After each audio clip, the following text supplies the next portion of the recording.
بتا رہا تھا کہ مجھے نا اکثر خواب آتے تھے موت کے کہ میں مرنے والا ہوں، اور میں اکثر خواب میں دیکھتا تھا کہ میں نے ہاتھ میں سورہ یاسین پکڑی، آنے کا اللہ ہدایت تو اللہ ہی دیتے ہیں، لیکن کوئی نہ کوئی ذریعہ بنا، ایک دوست تھا اس سے ملاقات ہوئی، اور پھر مسجد کی طرف تھوڑا سا، تو اس رات پھر میں گھر سے باہر میری وہ رات گزری، وہ بڑی، میں کہتا ہوں کہ وہ رات تھی نا، اس کے اندر میں نے اللہ سے مانگا تھا، میں اللہ کو اس طرح سے جانتا۔ السلام علیکم ناظرین، جنون کے ساتھ میں ہوں آپ کا میزبان منصور علی۔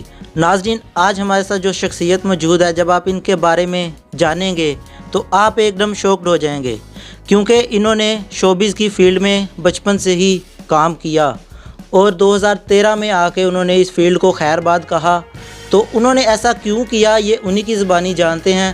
سب سے پہلے میں آپ کا ان کا نام بتاتا چلوں، عثمان بیگ صاحب ان کا نام ہے، تو آئیے آپ کی ملاقات کرواتے ہیں۔ السلام علیکم۔ وعلیکم السلام۔ کیسے ہیں آپ؟ اللہ کا فضل ہے، الحمدللہ۔ اچھا، سب سے پہلے یہ بتائیے کہ یہ کیا ماجرا ہوا؟ الحمدللہ، یہ تو ساری اللہ کی توفیق ہوتی ہے، بالکل، اور جتنے بھی آپ زندگی کے اندر اپنے سارے وہ لیتے ہو، فیصلے لیتے ہو، یہ سارا اللہ کی توفیق سے ہی ہے، اس کے اندر انسان کا تو کوئی کمال نہیں ہے، لیکن یہ کہ کوئی نہ کوئی ذریعہ بنتا ہے انسان کا اس طرف آنے کا، اللہ ہدایت تو اللہ ہی دیتے ہیں، لیکن کوئی نہ کوئی ذریعہ بنا، ایک دوست تھا اس سے ملاقات ہوئی، اور پھر مسجد کی طرف تھوڑا سا مسجد کا ماحول ملا، تو اللہ پاک نے جو ہے وہ تھوڑا سا اس طرف میری مدد کی اس راستے پہ چلنے کے لیے۔ تقریباً میں بچپن سے اصل میں مجھے تھوڑا سا شوق تھا کہ میں میڈیا پہ آؤں، لیکن یہ جو سٹارٹ ہوا تھا، میں آپ کو تھوڑا سا یہاں واضح کروں کہ یہ ایک غلطی تھی میرے کچھ بڑوں کی طرف سے۔ اکثر یہ عورتوں کے اندر یہ ایک عادت ہوتی ہے ہاتھ دکھانے کی، فیوچر کو جاننے کی، تو میری والدہ نے میرے کیا نام ہے ایک رشتہ دار ہیں، ان کے ساتھ ایک کہنے کو تو وہ نجومی تھے، تو ان کو میرا ہاتھ دکھایا جی کہ اس کا ہاتھ دیکھے نا، میری بہن کا بھی دکھایا اور میرا بھی دکھایا، تو وہ ایک غلطی تھی۔ کہتے ہیں نا کہ جب انسان تھوڑا سا بھی دین سے ہٹتا ہے اور اپنے آپ کو بھی جو ہے نا وہ رب ماننا شروع کر دیتا ہے، تو اللہ اس کو کیسے جو ہے نا وہ اس کے نقصانات سامنے واضح کرتا ہے۔ تو یہ ایک نقصان تھا ہاتھ دکھانے کا، کہ انہوں نے کہا کہ یہ جو ہے نا وہ آپ کا نام روشن کرے گا یا یہ نام کمائے گا، تو کچھ ایسی ہاتھوں پہ شاید لکیریں ہوتی، میرا تو کوئی بلیو نہیں ہے، لیکن جو اپنے اعتبار سے جن کا کوئی ایک ویسی ایک الہامی باتیں ہیں کہ یہ لکیر ایسی ہے، یہ لکیر ویسے، تو انہوں نے میرے ہاتھ میں کچھ دیکھا اور انہوں نے کہا کہ یہ وقت سے پہلے تھوڑا سا ڈر جاتا ہے، کسی کام کو کرنے سے پہلے، وہ تو ہر بندہ ڈرتا ہے، لیکن وہ ہاتھ دکھانے کا نقصان نہیں تھا کہ میں نے یہ سمجھ لیا کہ میں نے مشہور ہونا ہے۔ اب کیسے مشہور ہونا ہے، تو وہ میں ٹی وی پہ دیکھتا رہتا تھا، اکثر آرٹسٹ کو دیکھ رہے ہیں بچپن سے ہی کہ یار ان کو لوگ ایسے پہچانتے ہیں، ٹی وی کے ذریعے پہچانتے ہیں، تو پھر میں نے سوچا کہ یہ وہ راستہ ہے جس کی وجہ سے میں نام کماؤں گا۔ حالانکہ یہ کوئی ایسا نہیں تھا، یہ ایک سوچ میرے دماغ میں بیٹھ گئی تھی، تو اس کی وجہ سے یہ فیصلہ لیا، تو بچپن سے ایک ذہن میں بنا لیا تھا کہ میں نے ایک نام کمانا ہے۔ حالانکہ اگر وہ میں ہاتھ نہ دکھاتا تو شاید میں اس فیلڈ کی طرف سٹیپ نہ لیتا، لیکن یہ بچپن سے جو چیز ڈال دی جاتی ہے وہ آپ کے ذہن میں رہتی ہے، اور اسی کو لے کے آپ آگے اپنی لائف کو بڑھاتے ہو۔ جی۔ اچھا، جیسا کہ آپ نے یہ بات کی، اور اللہ تعالیٰ جب ہدایت دینے پہ آئے تو کن فیکون کہنے کی دیر ہوتی ہے اور وہ کام ہو جاتا ہے۔ جب آپ اس فیلڈ میں تھے، شوبز کی فیلڈ میں، آپ نے ماشاءاللہ پاکستان کے سپر ڈوپر ہیرو ہیروئن کے ساتھ کام کیا، جس میں نرگس، دیدار وغیرہ بھی آتی ہیں، تو آپ کو جب اس فیلڈ کو چھوڑنے کا سوچا جب آپ نے، تو کیا فیلنگز تھیں؟ آپ کا دل مان رہا تھا یا کوئی مشکلات پیش آئیں؟ دیکھیں، سب سے بڑی بات تو یہ تھی کہ اس فیلڈ کو کوئی بھی انسان نا اپنے شوق ہیں، اپنی ایکٹیویٹیز ہے، ان کو چھوڑنا اتنا آسان نہیں ہے۔ بالکل۔ اب چونکہ 4 سال میں نے میڈیا میں کام کیا، ویسے تو کالج لائف میں، اسکول لائف میں کرتے رہتے تھے، لیکن جب میڈیا کی طرف میں جب بہت زیادہ ایکسٹریم پہ جانے لگا، اور ایون کہ ایسے ایسے کپڑے پہننے پڑتے تھے کہ جس کے اندر انسان اپنے آپ کو ایک دفعہ کمفرٹیبل فیل نہیں کرتا، بولڈ کہہ سکتے ہیں، بولڈ قسم کے آپ کو کاسٹیوم پہننے پڑتے تھے۔ اس کے علاوہ پھر ایسی خواتین کے ساتھ کام کرنا جو کہ فطرت، چونکہ دین میں نہیں ہے یہ ساری چیزیں، تو جب انسان دین کے ساتھ ہٹ کر چلتا ہے تو پھر انسان کے معاملات بگڑتے ہیں۔ تو پازیٹیو وے میں بھی کام کیا جا سکتا ہے، نیگیٹو وے میں بھی دین کے اندر میڈیا میں کام کیا جا سکتا ہے، بہت سارے اچھے لڑکے لڑکیاں ہیں جو میڈیا میں اچھا کام کر رہے ہیں تو اس کے اچھے اثرات ہیں، اور جو لڑکے لڑکیاں نیگیٹو وے میں کام کر رہے ہیں اس کے برے اثرات ہیں. تو ہر چیز کے اثرات پڑتے ہیں. تو اس ماحول کے اثرات تھے کہ ایک بے سکونی تھی، بے چینی تھی، اور نیند کا آنا نہیں تھا. ایون کہ سب سے بڑی نحوست یہ تھی کہ جو میں کماتا تھا اس میں برکت نہیں تھی، 40-50 ہزار میں بھی گزارا نہیں تھا. اور سب سے بڑی بات تھی یہ کہ میرے گھر کے اندر اکثر اس چیز کو لے کر میرے والد صاحب کے ساتھ مسئلے مسائل رہتے تھے، وہ اس کے حق میں نہیں تھے کیونکہ وہ خود ایک اپنا ایک ایسی یورپ کی لائف سے ہو کر آئے تھے، تو انہوں نے بھی جو ہے نا وہ دین کی طرف اپنی زندگی کو مائل کیا تھا. تو ان کو پتہ تھا کہ یہ کس ٹریک پہ چل رہا، نقصان ہے. تو میرے ان کے ساتھ کافی لڑائی جھگڑے رہتے تھے، ایون کہ ان کے ساتھ لڑتے لڑتے میں گھر بھی چھوڑ کے چلا گیا. اچھا. تو اس رات پھر میں گھر سے باہر میری وہ رات گزری، وہ بڑی، میں کہتا ہوں کہ وہ رات تھی نا، اس کے اندر میں نے اللہ سے مانگا تھا. میں اللہ کو اس طرح سے جانتا پہچانتا نہیں تھا، لیکن ایک چونکہ اللہ نے ہمیں بنایا ہے تو جب آپ کو مشکل آتی ہے تو بے دین انسان بھی وہ بھی اللہ سے مانگتا ہے، بالکل کیونکہ فطرت پہ ہے نا. تو جب میں نے اللہ سے مانگا کہ اللہ ایسا میں کیوں، میرے ساتھ کیوں ایسا کچھ ہو رہا ہے، بے سکونی ہے، ایک چڑچڑا پن ہے، اور ایک تنگ سی لائف ہے، سکون نہیں حاصل ہو رہا، اور رونا بھی بہت زیادہ آتا تھا. اس کے اندر میں اللہ سے دین نہیں مانگ رہا تھا بلکہ ایک سوال کر رہا تھا. یہ وہ سوال تھے، میرا خیال ہے کہ جن سوالوں کو کرنے کی وجہ سے اللہ نے پھر آگے میرے لیے ذریعہ بنایا. تو تھوڑے دن بعد 15-20 دن بعد جو ہے وہ ایک میری امی نے مجھے کہا کہ آپ اعتکاف میں بیٹھ جاؤ. وہاں پر ایک لڑکے سے ملاقات ہوئی تو اس نے مجھے جو ہے وہ دین کی دعوت دینا شروع کی. تو وہاں سے بھی کچھ 1-2 چیزیں ایسی ہوئیں کہ لائف کا چینج ہونے کا ذریعہ بنا. وقتاً فوقتاً چیزیں ساتھ دل کا کون سا تھا وہ دین کی طرف مائل ہونا. بالکل. اچھا، جب آپ نے اس فیلڈ کو چھوڑ دیا اس کے بعد ظاہر ہے آپ کی آمدن کا ذریعہ بھی وہی تھا، تو اس کے بعد آپ نے کس طریقے سے اپنی لائف کو سیٹل کیا؟ میں نے اصل میں اس فیلڈ میں نا بہت کم وقت میں ارننگ شروع کر دی تھی، کیونکہ اکثر آپ کو پتہ ہے کہ میڈیا کے اندر اتنی جلدی آپ پیسہ نہیں کما سکتے. اور بھی ایون کہ آج پیسہ لگتا ہی ہے، لوگ پیسے دے کر ہی بیچارے وہ کام کر رہے ہوتے ہیں شوق کے لیے. تو چونکہ میری فیلڈ ڈانس کی تھی اور میں ہر سال لڑکے لڑکیوں کو ڈانس سکھاتا بھی تھا اور خود پرفارم بھی کرتا تھا، اور اکثر ہی کانسرٹس کے اندر پرفارمنسز ہوتی تھی.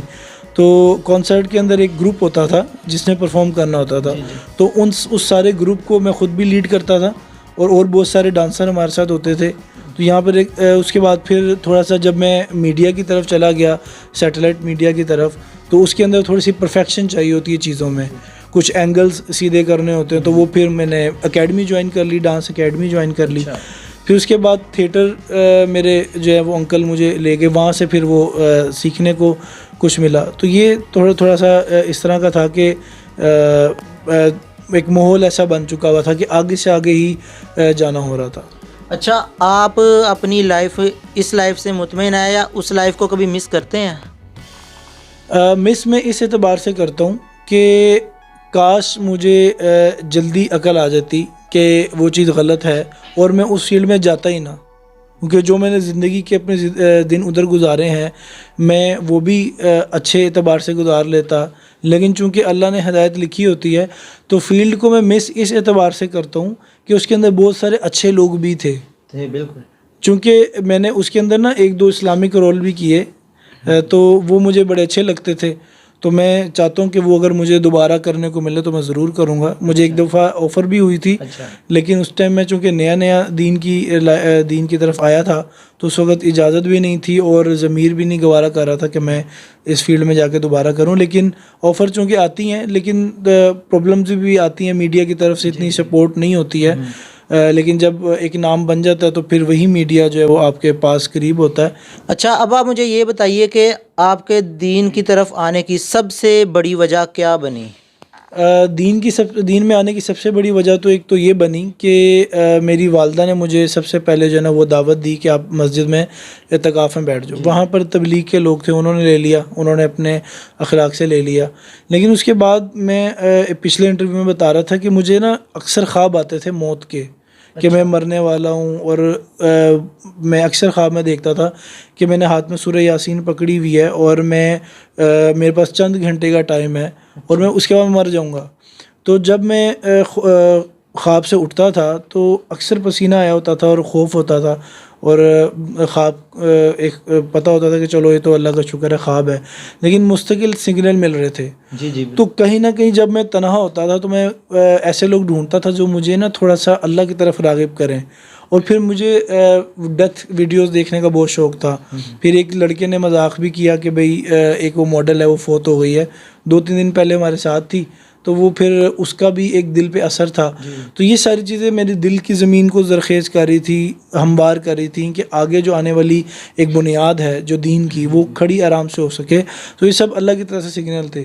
1-2 دفعہ میں تھوڑا سا ہٹنے لگا تھا دین کی طرف سے، صرف ماحول کی وجہ سے، چونکہ ماحول نہیں مل رہا تھا. کیونکہ بہت مشکل ہو جاتا ہے نا کہ ایک دم سے آپ شوبز کی فیلڈ کو، ایک عیاشی آزاد زندگی کو چھوڑ کے دین کی طرف آئیں. بہت زیادہ ہوتا ہے، میں تھوڑا نہیں بلکہ بہت زیادہ، کیونکہ آپ بہت ساری خواہشات کو مار کے آتے ہو. بالکل. لیکن آپ کو میں مزے کی بات بتاؤں کہ مزہ اس میں بہت زیادہ ہے. بظاہر جب آپ غور کرتے ہو نا کہ میرے سے یہ چیزیں چھوٹ گئی ہیں تو انسان کہتا ہے میرا نقصان ہو گیا. لیکن جب آپ دیکھتے ہو کہ آگے میری آخرت بن رہی ہے اور مجھے سکون ہے، سب سے بڑی بات، تو آپ سکون میں ہوتے ہو. تو میں یہ سمجھتا ہوں کہ اس کے اندر تھوڑا سا ہمیں ماحول لینا چاہیے اپنے ضمیر کو. لیکن جو میری لائف چینج ہوئی وہ مجھے اچھی طرح یاد ہے کہ آخری ٹائم تھا جس دن ہم مسجد سے جانا تھا ہم نے، تو اس سے ایک دن پہلے میں آدھا گھنٹہ، وہ میری جو اللہ سے راز و نیاز تھی، اس دوران میں نے اللہ سے کچھ ایسی دعائیں کی، اور اس کے بعد جو مجھے ایک سکون حاصل ہوا وہ میں نے باقاعدہ اپنے جسم کے اندر محسوس کیا. اس کے اندر بنیادی چیز کیا تھی، جس چیز کو آج ہم بہت حقیر سمجھتے ہیں، یا بہت آپ یوں سمجھ لو کہ اس کو اتنا وہ نہیں کرتے کہ امپورٹنس نہیں دیتے، سنت ہے. تو میں نے جس دن ہمارا مسجد میں آخری دن تھا تو اس دن میں نے اللہ سے دعا کی کہ یا اللہ یہ میرا آج اس مسجد میں آخری دن ہے، اور کچھ ایسا کر کے مجھے ہدایت آ جائے. تو جب یہ ساری کنورسیشن ہو رہی تھی میری اپنے ضمیر کے ساتھ، اپنی روح کے ساتھ، تو اس دوران مجھے خیال آیا کہ میں داڑھی رکھ لوں، میں داڑھی کی نیت کر لوں. اور پھر میں بہت زیادہ روتا رہا، میرے خاموش آنسو نکلتے رہے، جسم کے اندر ایک عجیب سی کپکپی تھی، اور آنسو مستقل نکلی جا رہے تھے، پتہ نہیں تھا کہ کیا ہو رہا ہے. اچھا، اکثر فنکاروں کو دیکھا گیا ہے نمازیں بھی ادا کرتے ہیں، دین کی طرف بھی ہوتے ہیں، اور وہ اپنی شعبے سے ریلیٹڈ کام بھی کر رہے ہیں. تو آپ نے ایسا کبھی نہیں سوچا کہ میں دونوں چیزوں کو اکٹھا لے کے چلوں؟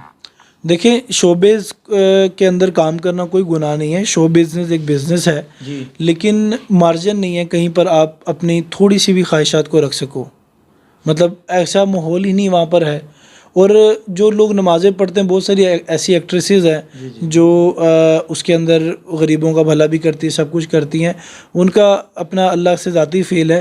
لیکن بقول میرے اور آپ کی میری ذمہ داری ہے کہ ان کی فکر کی جائے. یہ جو تبلیغ کا کام ہے نا، یہ سب کی فکر کا ہے. دیکھیں میری کسی نے فکر کی تو ہمارے لیے یہاں بیٹھ کے بات کرنا کیمرہ کے سامنے تو بڑا آسان ہے کہ وہ غلط کر رہی ہے یا وہ غلط کر رہا ہے. لیکن کیا کبھی آپ نے اس امت کے لیے دعائیں کی؟ کبھی رات کو آپ نے آدھا گھنٹہ 10 منٹ مصلی بچھا کر کبھی اس ایکٹر کے لیے دعا کی؟ نہیں کی. مولانا طارق جمیل صاحب روزانہ 70 نفل پڑھتے ہیں شوبز کے لڑکے لڑکیوں کے لیے. اچھا. تو ایسا دل چاہیے، ایسا دل ہوگا تو یہ لوگ فیل ہوگے. باتیں کرنا تو بڑا آسان ہے، بیٹھ کے کنٹروورسی کر دو. تو تھوڑا سا یہ ہے کہ امت کے لیے دعا مانگنی چاہیے اللہ سے، تو آپ کی دعاؤں سے یہ ہوگا کہ ذریعہ بنے گا، لے اس کو کوئی اور جائے گا. چلیں، آخر میں مجھے یہ بتائیے کہ جو نیو جنریشن جو اس فیلڈ میں جانا چاہتی ہے، ان کو آپ کیا میسیج دینا چاہیں گے؟ میں ان کو یہی کہوں گا کہ جتنا وہ دنیا کے اوپر محنت کر رہے ہیں، دنیا کی فیلڈ کے اوپر محنت کر رہے ہیں، اتنا وہ دین کو بھی پڑھیں اور علماء کے ساتھ جڑیں. میں ان کو منع نہیں کروں گا، میں ان کو صرف یہ پیغام دوں گا کہ وہ اس فیلڈ کے ساتھ ساتھ اگر علماء کی محفل لیں، علماء کی قدر کریں، ماں باپ کی عزت کریں، اور دین کے ماحول میں بھی تھوڑا بہت آ کر اپنے آپ کو رکھیں، تو اس سے بہت فائدہ ہوگا. اپنے ڈیسیژن لینے میں ان کو آسانی ہو جائے گی کہ ہم نے کس پلیٹ فارم پہ جانا ہے. منع اگر آپ کرو گے یا میں کروں گا تو کوئی نہیں سنے گا، یہ فطرت ہے. تو آپ اپنا مشورہ، اپنی رائے رکھ سکتے ہیں کہ آپ جو ہے وہ تھوڑا سا دین کا ماحول بھی لو. تو جب انسان جھوٹے موٹے بھی قدم بڑھاتا ہے نا، تو اللہ ان کو بھی سچ میں تبدیل کر دیتا ہے. جی ناظرین، آج ہمارے ساتھ عثمان بیگ صاحب موجود تھے. آپ نے ان کی لائف کی سٹوری سنی، بہت اچھا لگا ہوگا آپ کو. اسی کے ساتھ اپنے میزبان منصور علی کو دیجیے اجازت. اللہ حافظ.